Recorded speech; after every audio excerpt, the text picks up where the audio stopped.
Welcome back to She Can, where women, role models, lead by example by telling their stories of how they got to where they are today, because it's easier to be what you can see.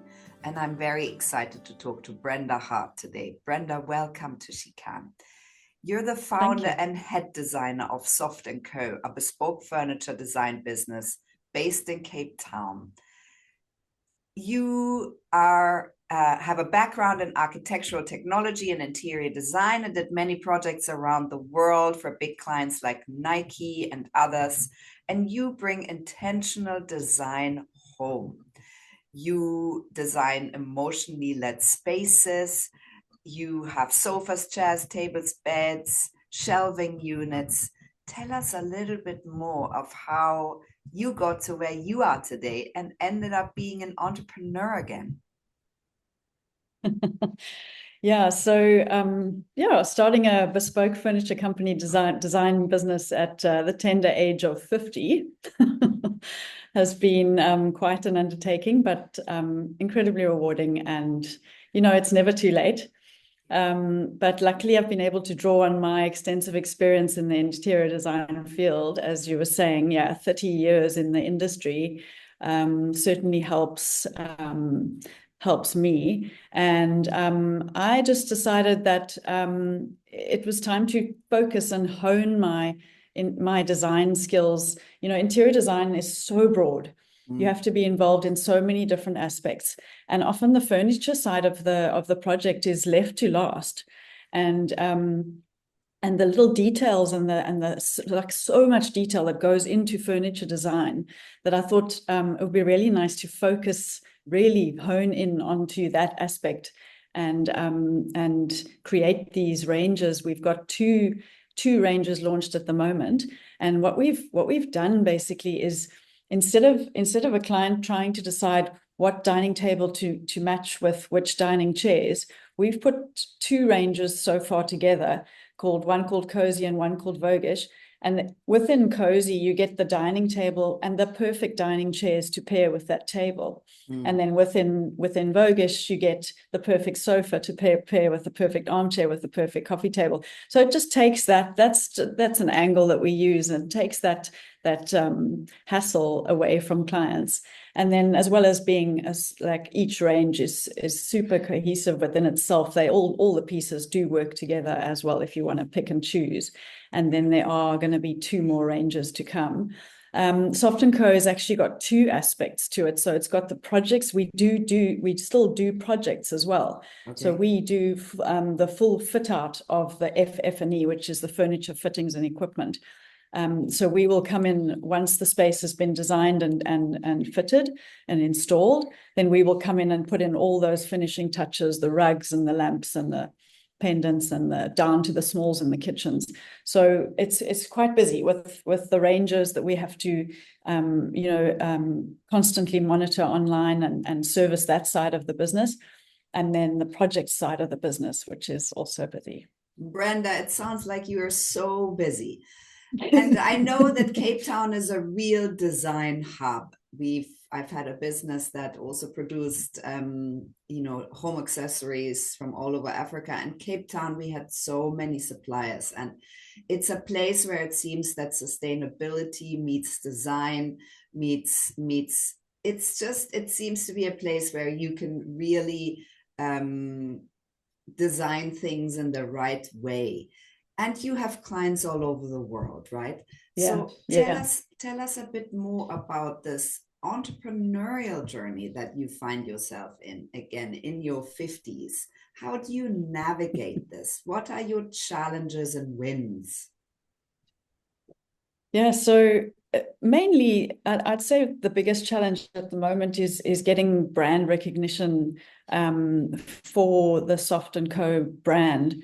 We've got our beautiful online store website, but getting people to click on the link and go and visit the website and then purchase items. So it's driving that process and literally getting the brand out there, and having the budget to get the marketing, to get the brand awareness going. We've had a really great PR campaign And what helps with PR is getting our items published into like VC and these high-end publications that then our clients can buy into, when they see our products in these kind of magazines, then that just helps with their connection to the brand. And so part of my journey has been learning, obviously, learning all the world of social media, and how to put us out there properly, and how to represent Soft&Co. And but I mean, it's incredible that what social media does for the business. It's just amazing how many people, how much you get from it, put it that way. The more you give it, the more it gives back. And we've really found that as an incredible tool. And just learning, just making sure that our customer service is top notch and no comebacks. And that kind of thing is all so important on this journey, and turning Soft&Co into a brand that is known for exceptional quality, and if you want a bespoke piece that is going to last the test of time, that the design is going to always be relevant, it's never going to go out of fashion, it'll always be slightly edgy and different. People can almost start recognizing, oh, that must be a Soft&Co piece, because it's just got that edge, Yeah. And just getting the name out there and people knowing what we do and what we're known for. Brenda, it's hard work. Yeah, it's hard work, and you wear many hats because you're the head designer, so you think of the designs and you're also doing everything else. How do you manage that? It's quite, how does this creativity keep flowing while you also have to do everything else? Yeah, I mean, from the design to the budgets to I have a small team of, I have a project manager. So she really helps with the on-site projects and doing all the programming and the orders and that kind of thing. But I have to do all the initial design. I also have a junior designer, but I have to do all the initial design and make sure that all the products in the factories, go and visit the factories and do the quality control, because it's really only me that comes down, that's bottom line. At the moment especially, I feel going forward, once the products are being made over and over and over again, then we'll get into a rhythm. But right now I am very hands-on, running around to factories all the time, finding new finishes, sourcing great fabrics, so there's all of that too. You just have to do it. So Brenda, you obviously have challenges in terms of timing and of course marketing. That could be a big expense, and one has to find ways of getting the brand out there in ways that are affordable. Yeah. Tell us a bit more, if someone listens to us now and goes on the website and thinks, oh gosh, I want to have a few pieces. How does it work?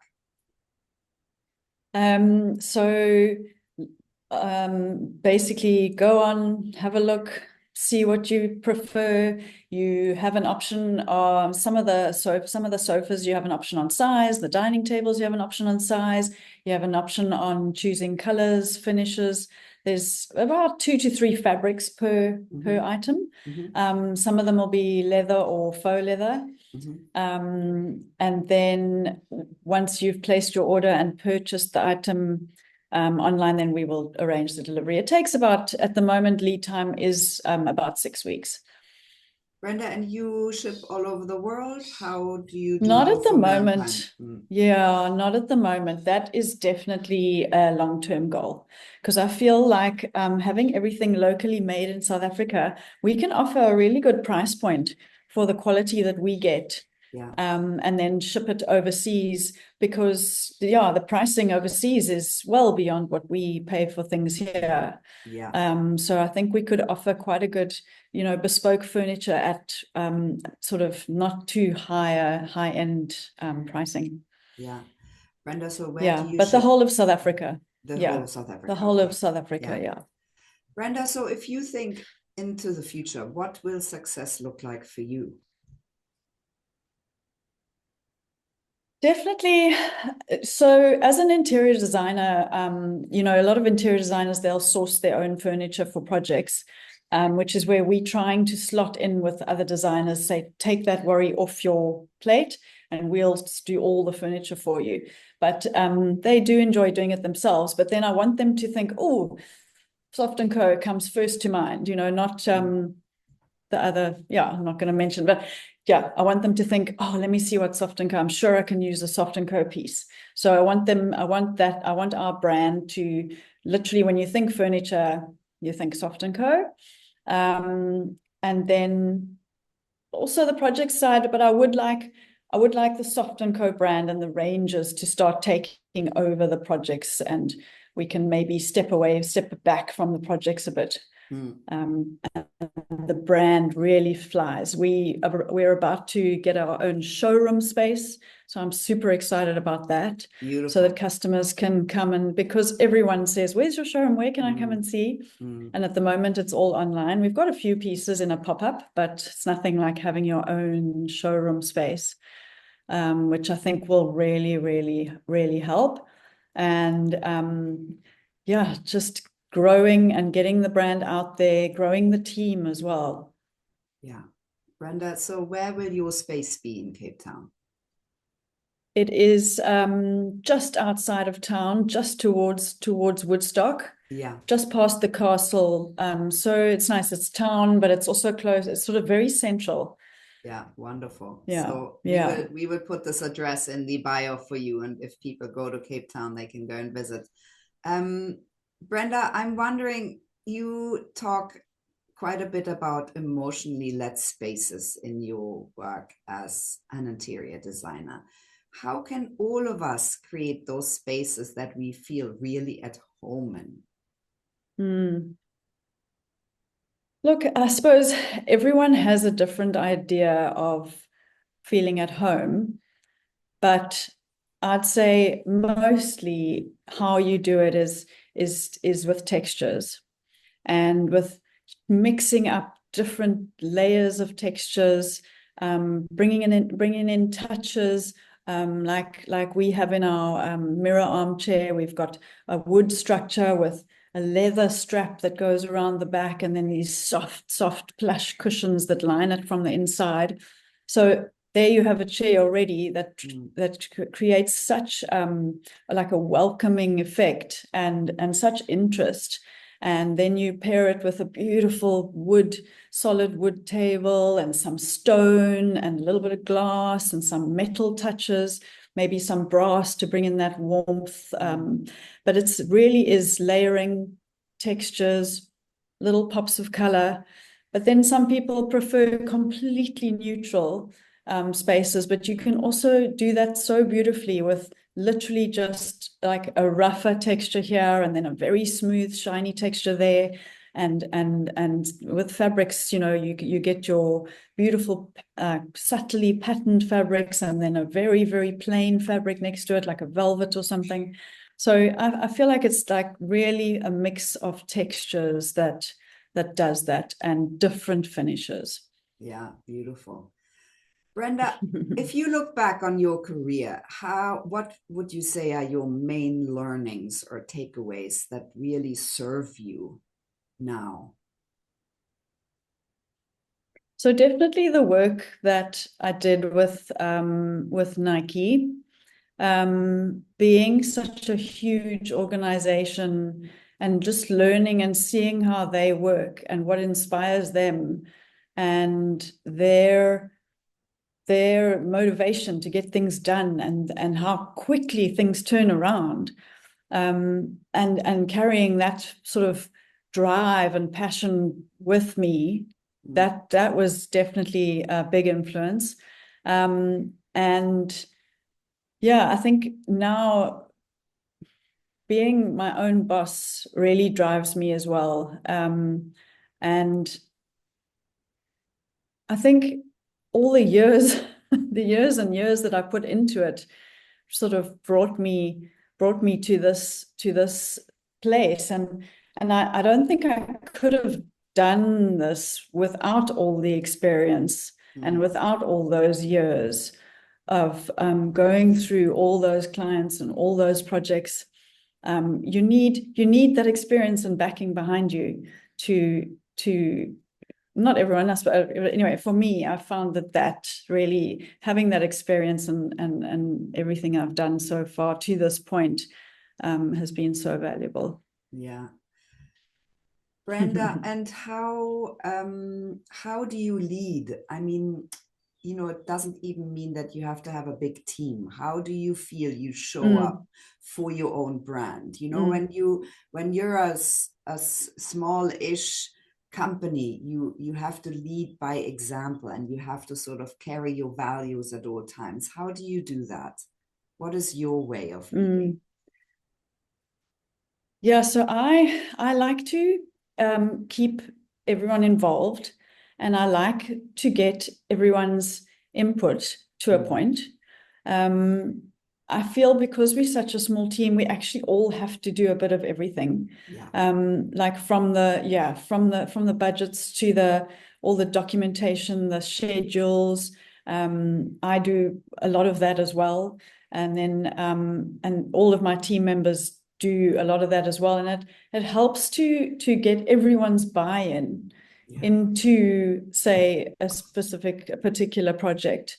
And I do like a friendly sort of feel around the office, like a happy vibe, and I like to sort of it's not just, to me, it's not just all work. It's like a little bit of a family as well.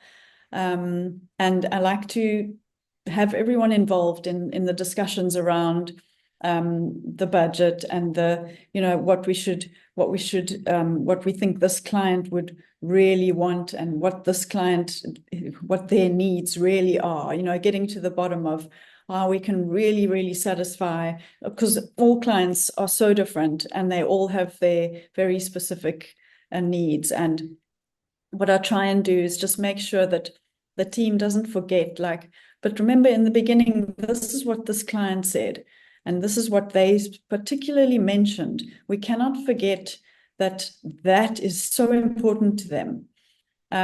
So I like to be the person that always goes back to the beginning and always thinks, wait, but this is how we started on this project, and this is what we need to do. Let's not lose the vision and the sort of end goal of what this client actually really wanted. So I tend to be that kind of person that I'll always sort of make sure that we have not lost our way, or try and be like that. Yeah, I like that you lead with that big vision and bring it back and ground it. Exactly. Brenda, so what are your immediate plans and goals for the next years? So ultimately, I would like to start. I feel like Dubai is quite a good market to get into first. And firstly, but before we do any of that, we've got two more different ranges to launch. So the next one's going to be called Plush, and the next one after that is going to be called Avant Garde. And they are completely different to the existing two. So that's super exciting, just to get those out there and get the showroom set up beautifully. And off the back of the new showroom, I'm sure there'll be a lot to do. And that's that we're going to push for the next year or so. And hopefully gain much more exposure, and grab a lot more interest and clients and put buyers, and so my vision is literally growth and brand awareness. Brenda, so what takeaways would you like our listeners to have from your story? I think look, it's never the wrong time to start. And you need to become a student of your own business. You need to know how to do everything, from start to finish, of what, for in our case, of what a project entails, or what designing a piece of furniture entails, and how you get it made, and who's going to make it, and who's going to buy it, and where are you going to sell it. So it's really, really learning and researching so much about your idea and how it can become as successful as possible. Yeah, and get to know people in the industry. Sure. I mean, that's like your valuable relationships that you set up with suppliers, the people that can support you and help you. And yeah, there's never a perfect time to start. So don't wait. Amazing, Brenda. Thank you so much for telling your story to She Can. Everybody who's listening, check out Soft&Co.